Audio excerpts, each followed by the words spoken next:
Antifa, short for anti-fascists, is a movement that experts say doesn't have any rigid structure or real leader. Security experts say that what they do know is people who identify themselves as Antifa in the US is a relatively small group, as few as a dozen people in a given city.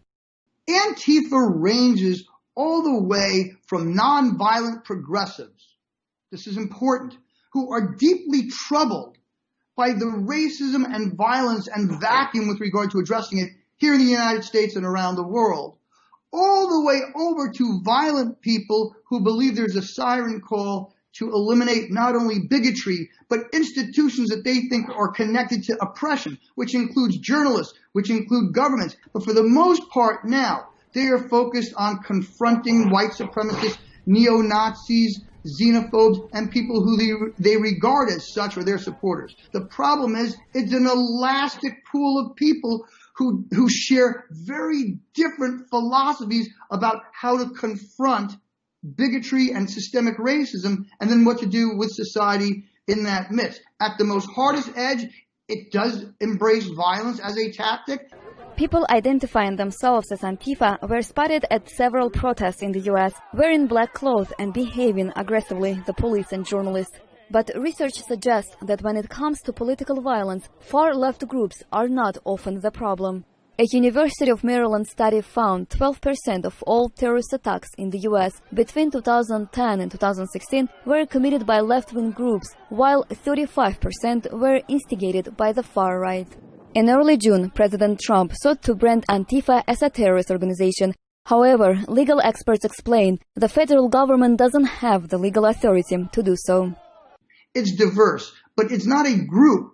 And you need two things right now under American law. You need an actual group, and you also need some connection to an international nexus. That's just not my opinion. That's what the federal law is. And right now, we don't have that. But bottom line is, it's not a group. It's a broad philosophy.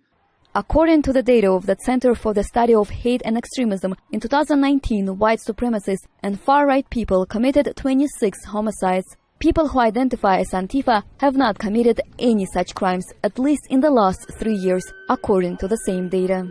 Other researchers say any attempt to label Antifa as a terrorist group would mean other groups would also qualify on the right and left. I guess in some instances you could call Antifa a terrorist group, but then again, if you did that label, then you would have to start giving terrorist groups. So you have to label environmentalists, you'd have to animal rights, and then on the right you would have to start labeling the Ku Klux Klans, Aryan Nations, World Church of the Creator, those types of organizations. So. And a lot of it goes back to that we don't really have a structured definition of what is domestic terrorism. And if Antifa were an organized group, their tactics do not really rise to the level of terrorism, says a professor at the Washington State University who studies social movements. I'd say Antifa is maybe 1 or 2% of the typical progressive or left protests, and they are not particularly well-liked by the majority of nonviolent protesters. They engage in a certain degree of vandalism. They sometimes have engaged in fistfights or slug matches with right-wing protesters, but they have not done anything that's particularly violent in the way that would allow them to be designated as terrorists, as the administration has attempted to do recently. The Federal Bureau of Investigation monitors several groups that they consider potential threats. The list includes sovereign citizens and white supremacy groups and animal rights groups and anarchists. Anush Avetisyan for VOA News, Washington.